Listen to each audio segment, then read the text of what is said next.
Bismillah ar-Rahman ar-Rahim. Assalamu alaikum wa rahmatullahi wa barakatuh. Aujourd'hui, on va faire la correction de l'exercice global du chapitre 2 en chimie, suivi d'une transformation chimique, bien suivi temporel de transformation chimique, la vitesse de la réaction. À l'instant t égale à 0, on mélange dans un bécher une solution d'iodure de potassium de volume Va égale à 0,5 litres et de la concentration Ca égale à 10 à la puissance moins 2 mol par litre. Un volume V2 égale à 0,5 litres d'eau oxygénée de concentration C2 égale à 2 fois 10 à la puissance moins 3 mol par litre. Et un volume V1, bien un volume V qui est égal à 1 ml d'acide sulfurique et pas d'oxygéné, d'acide sulfurique H2SO4. Et de concentration C égale à 0,5 mol par litre. Dans la figure ci-contre, on a la courbe de la survie de cette transformation, c'est-à-dire la variation de la concentration de E2 d'iode formé au cours du temps. La première question, écrire les deux équations et l'équation globale de la réaction. Les couples mis en jeu sont, on a le premier couple E2 et moins, le deuxième couple H2O2, H2O. Allez, pour pour écrire les demi-équations et l'équation globale, il faut déterminer, ou bien il faut savoir les réactifs. D'après l'énoncé de cet exercice, on a de la solution d'iodure de potassium, c'est-à-dire contient les ions et moins, ça y est, et l'eau oxygénée. Donc on a deux réactifs, on a et moins et H2O2. Voilà les réactifs. Maintenant, on écrit les demi-équations, mais on écrit l'oxydant comme un réactif et le réducteur comme un réactif. C'est-à-dire, la question numéro 1. Alors, pour le premier couple, I2 moins, on a le réducteur comme un réactif, c'est-à-dire E2, et moins, c'est-à-dire on écrit le réducteur à gauche. Ça y est. Et à droite, on écrit E2. Pourquoi E2 à droite? Parce que E2 appartient à des produits, c'est-à-dire c'est un produit. Maintenant, on fait l'équivalence, bien l'équilibre de ces deux équations. On a combien de I? On a 2, c'est-à-dire on multiplie par 2 ici. Maintenant, on équilibre cette équation par l'ajout des électrons. On a ici 2 moins, 2 fois moins, c'est-à-dire 2 moins. Dans cet côté, on a 0, c'est-à-dire on ajoute 2 électrons pour équilibrer la charge électrique. Maintenant, par la deuxième couple, on a H2O2, H2O. Ça y est. Dans cette couple, on a H2O2 et le réactif, c'est-à-dire l'oxydant, c'est un réactif. Donc on écrit l'oxydant comme un réactif, c'est-à-dire à gauche de cette demi-équation. C'est-à-dire on écrit H2O2 ici. On fait les demi-flèches et on écrit le réducteur ici, c'est-à-dire H2O. Maintenant, on a dans ce côté, on a 2H+, 2H, et on a 2O. On passe maintenant à équilibrer l'oxygène. Combien d'oxygène ici? On a 2. Dans ce côté, on a, 1. Donc, on multiplie par 2. Ça y est. Lorsqu'on multiplie par 2, maintenant, on a l'hydrogène, on a ici 2 modes, et ici, on a 4 modes d'H, c'est-à-dire des éléments d'hydrogène. Donc, on ajoute 2 protons H+, ici. Et pour la charge électrique, on a ici 0. Et dans ce côté, on a 2 c'est-à-dire on ajoute 2 électrons pour équilibrer la charge électrique. Dans les deux demi-couples, ou bien dans les deux demi-équations, on a le nombre d'électrons échangés et le même. On a ici 2 électrons et ici on a 2 électrons. Donc, pour déterminer l'équation globale, on fait la somme tout simplement. C'est-à-dire, on a de ce côté, on a H2O2 et l'état physique aqueuse plus 2H plus aqueuse plus 2 et moins aqueuse ici, c'est 2 et moins plus H2O2 plus 2H plus. Dans l'équation globale, on n'écrit pas les électrons. Donc, on fait la flèche, ou bien on écrit la flèche de la réaction. Dans ce côté, on a E2, donc E2, aqueux, plus 2H2O. 2H2O liquide. 2H2O liquide. Donc, voilà l'équation de la réaction. Maintenant, on passe à la question numéro 2. Quel est le rôle de l'acide sulfurique dans cette expérience? Allez-y, dans l'équation globale, on a les ions d'hydrogène ici. Le rôle des ions d'hydrogène est pour acidifier le milieu, c'est-à-dire pour avoir cette transformation. Donc, il faut que le milieu est acidifié. On a ici, on ajoute un volume V1 d'H2SO4, c'est-à-dire de l'acide sulfurique pour acidifier le milieu. Donc, H+ joue le rôle d'un catalyseur. Ça y est? Voilà. Donc, la question numéro 2. L'acide sulfurique H2SO4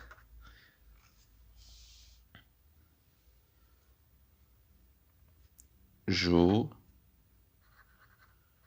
le rôle d'un catalyseur.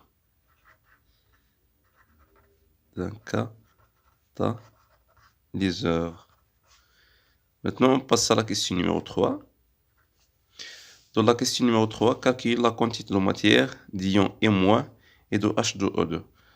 D'après l'énoncé, on a la concentration de la solution et le volume de la solution ici pour les ions d'iodure M-.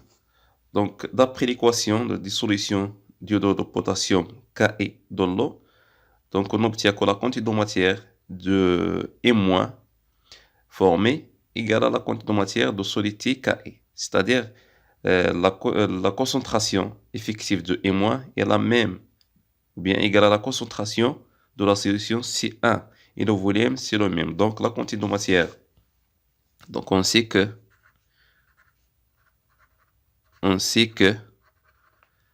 la quantité de matière de M- égale à C1 fois V1. Maintenant on fait l'application numérique.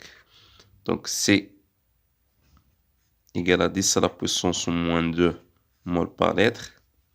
Et le volume V1 égale à 0,5 litres. Donc, tout simplement, la quantité de matière de M- égale à 5 fois 10 à la puissance moins 3 mol. Pourquoi? Parce que cette écriture est fausse. L'écriture scientifique, qui s'écrit en général A fois 10 à la puissance n, il faut que A, le nombre A, supérieur ou égal à 1 et inférieur strictement à 10. Donc, la quantité de matière égale à 5 fois 10 à la puissance moins 3. Donc, de même façon, on sait que la quantité de matière de H2O2 égale à C2 fois V2 d'après les notations de l'exercice. On a ici, voilà le volume V2 de l'eau oxygénée de concentration C2. On a les valeurs de ces grandeurs physiques, donc on fait l'application numérique. Donc, application numérique. Voilà. C2 égale à combien? Égale à 2 fois 10 à la puissance moins 3 mol par litre. Donc, 2 fois 10 à la puissance moins 3 mol par litre fois le volume V2 qui est égal à 0,5 litres. Alors, la quantité de matière initiale de H2O2 égale à 2 fois 0,5, c'est-à-dire égal à 1. Donc 1 fois 10 à la puissance moins 3 mol par litre. Donc 10 à la puissance moins 3, mol. Donc voilà la quantité de matière de l'eau oxygénée. Maintenant, on passe à la question 4. Établir le tableau d'avancement de la réaction. On a en général le tableau d'avancement contient 4 éléments. Et donc on a l'équation de la réaction. On a l'équation de la réaction. On a l'état du système. Et on a l'avancement de la réaction. L'état du système. Et on a l'avancement de la réaction. L'avancement de la réaction. Et ici, on a les quantités de matière. Voilà l'équation de la réaction H2O2 aqueuse plus 2 et moins aqueuse plus 2H plus aqueuse ici. La flèche de la réaction, les produits, on a E2 aqueuse plus H2O. 2H2O liquide. Maintenant, on divise le tableau d'avancement. Voilà. Tableau d'avancement. On a 3 états. L'état initial, l'état intermédiaire et l'état final. L'état initial. On a l'état intermédiaire. On a l'état final. Donc à l'état initial, l'avancement de la réaction prend la valeur 0. Donc la quantité de matière de H2O2 en général, c'est C2 fois V2, ou bien 10 à la puissance moins 3, égal à 10 à la puissance moins 3. Pour E-, la quantité de matière initiale égale à 5 fois 10 à la puissance moins 3. Donc 5 fois 10 à la puissance moins 3. H+, c'est un catalyseur, donc la quantité de matière de H+, est en excès. Voilà. L'eau aussi est en excès parce que on travaille dans une solution aqueuse, donc l'eau en excès.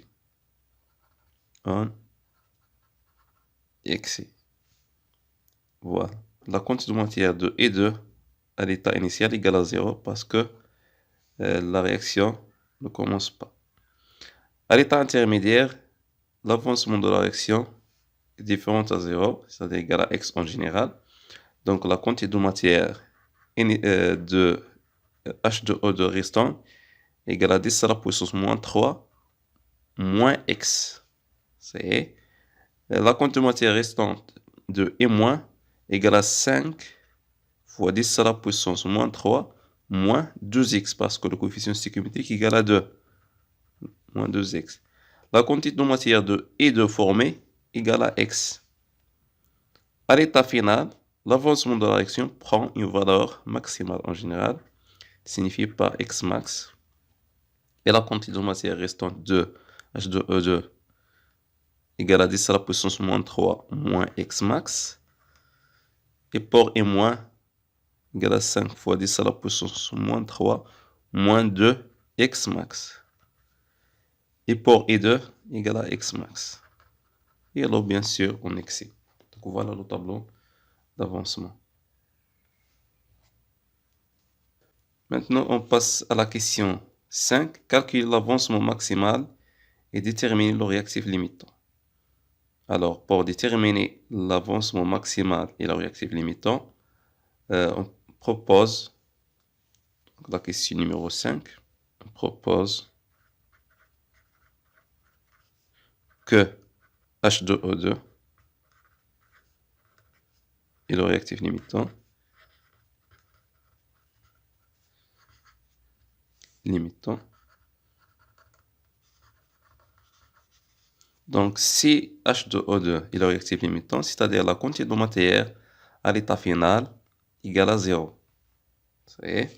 Donc, d'après le tableau d'avancement, on a la quantité de matière à l'état final de H2O2 égale à 10 à la puissance moins 3 moins X max. Donc voilà, la quantité de matière à l'état final égale à 0 lorsqu'on propose que H2O2 est le réactif limitant. Donc la quantité de matière à l'état final de H2O2 égale à 10 à la puissance moins 3 moins X max égale à 0. C'est-à-dire X max, d'après cette expression et cette équation, X max égale à 10 à la puissance moins 3 mol. Maintenant, on a le choix. Si on fait une deuxième proposition, c'est-à-dire on note cet avancement maximal par X max 1, par exemple, et on fait une deuxième proposition, c'est-à-dire on propose que I- est le réactif limitant, et on fait la comparaison entre X max 1 et X max 2, et le X max qui prend la valeur minimum, c'est l'avancement maximal, ou bien on passe à calculer la quantité de matière du deuxième réactif. Donc, on calcule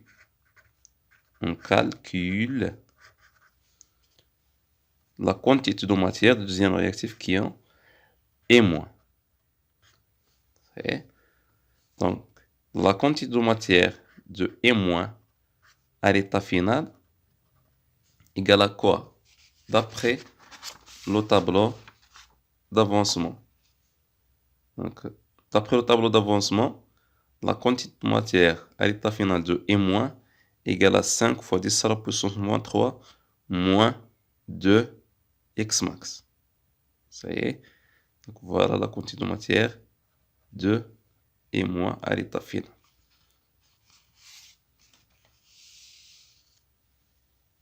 Donc égal à 5 fois 10 à la puissance moins 3 moins 2 X max.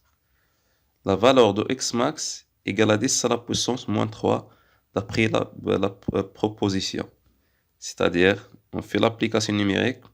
Donc 5 fois 10 à la puissance moins 3 moins 2 fois 10 à la puissance moins 3 mol. Donc égal à combien? Égal à, donc on a 5 moins 2 égal à 3, c'est-à-dire égal à 3 fois 10 à la puissance moins 3 mol. Donc voilà la quantité de matière restante à l'état final de E-. Donc, puisque la quantité de matière de E- restante à l'état final égale à 3 fois 10 à la puissance moins 3 mol, c'est-à-dire supérieur strictement à 0, donc ce réactif est le réactif en excès et H2O2 c'est le réactif limitant. Donc la proposition est juste. Donc H2O2 est le réactif limitant. Le réactif limitant.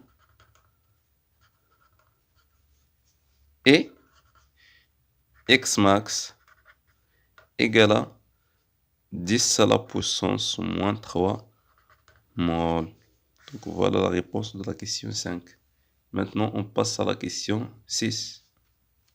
La courbe ci-contre dans l'évolution de la concentration de E de formée en fonction du temps. Donc, donnez la définition du temps de demi-réaction.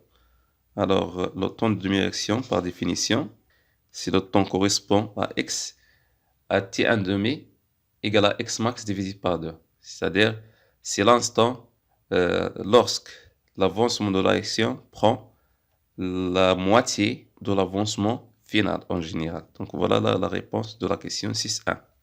Donc la définition de T1 demi. Donc à T1 demi, à t1 demi, x à t1 demi égale à x final divisé par 2 en général. Maintenant, la question 6.2. Déterminer l'expression de la vitesse volumique en fonction de la dérivée de la concentration de I2. On élimine le volume ajouté de l'acide sulfurique. Donc, en général, on sait que la vitesse de la réaction à l'instant t en général égale à 1 divisé par le volume V fois la dérivée de x par rapport au temps à l'instant t. Ça y est.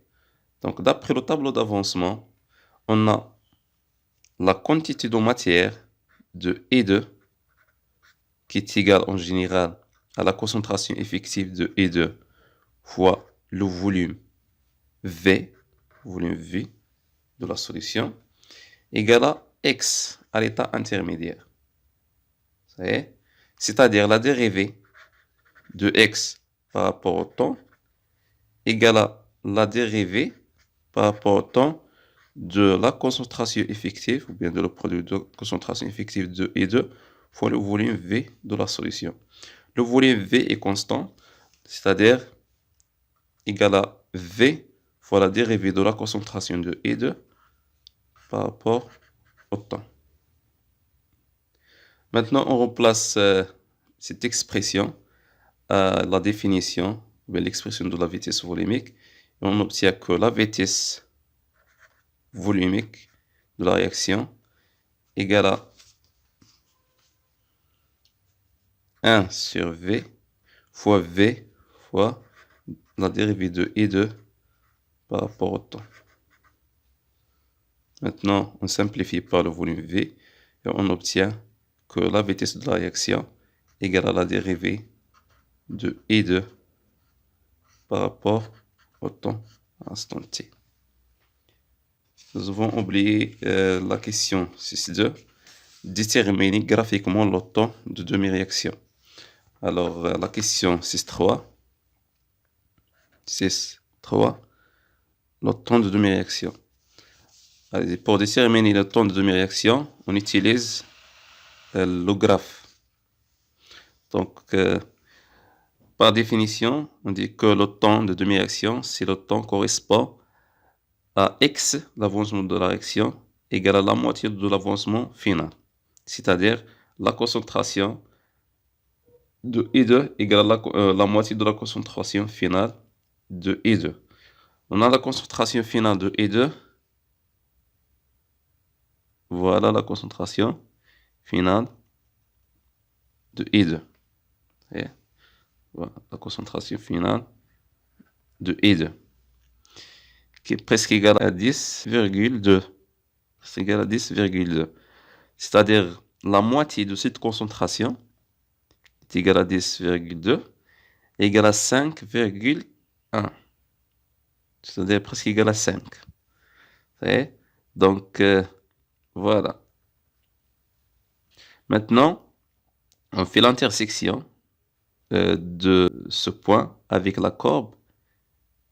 Voilà. Et on fait la projection sur le temps, ou bien sur l'axe du temps. Donc, voilà.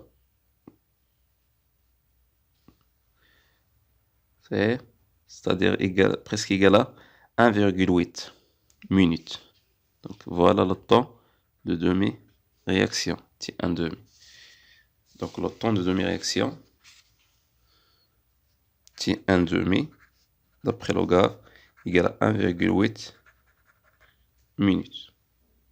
La question 7, calcule la vitesse volumique de la réaction à l'instant t égale à 4 minutes. Donc, d'après l'expression que nous avons déjà déterminée dans la question 6.3, on obtient que la vitesse de la réaction, la question 7, la vitesse de la réaction à l'instant t égale à 4 minutes égale à la dérivée par rapport au temps de la concentration de I2 à l'instant t égale à 4 minutes. c'est-à-dire égal à le coefficient directeur de la tangente de la courbe à l'instant t égale à 4 minutes. Donc, voilà la courbe. On a à l'instant t égale à 4 minutes, voilà la tangente. Donc, on détermine le coefficient directeur de cette tangente. Donc, on prend par exemple deux valeurs. On a par exemple cette valeur, c'est voilà la concentration numéro 2. Donc, la concentration numéro 2 égale à 5 fois 10 à la puissance moins 4 mol par litre. Le temps correspondant égale à 1 minute. Et on prend cette valeur qui est égale à 4 fois 10 à la puissance 4 mol. Le temps correspond égal à 0. Donc, la vitesse volumique égale à le coefficient directeur qui est 5 fois 10 à la puissance moins 4 mol par litre, moins 4 fois 10 à la puissance moins 4 mol par litre divisé par le temps correspondant de x2, c'est-à-dire 5 fois 10 à la puissance moins 4, qui est égal à 1 minute, moins le temps correspondant à 4 fois 10 à la puissance moins 4 mol par litre, qui est égal à 0. Et donc, la valeur de la vitesse volumique, donc, la valeur de la vitesse volumique à l'instant t égale à 4 minutes, 1 fois 10 à la puissance moins 4. L'unité, c'est le mol, et le mol fois le litre moins 1 fois la minute moins 1. Donc, l'unité de la concentration qui est le mol fois le litre moins 1 fois divisé par l'unité du temps de t, qui est le minute. Donc, fois le minute moins 1. Donc, voilà la réponse de cet exercice. Merci pour votre attention.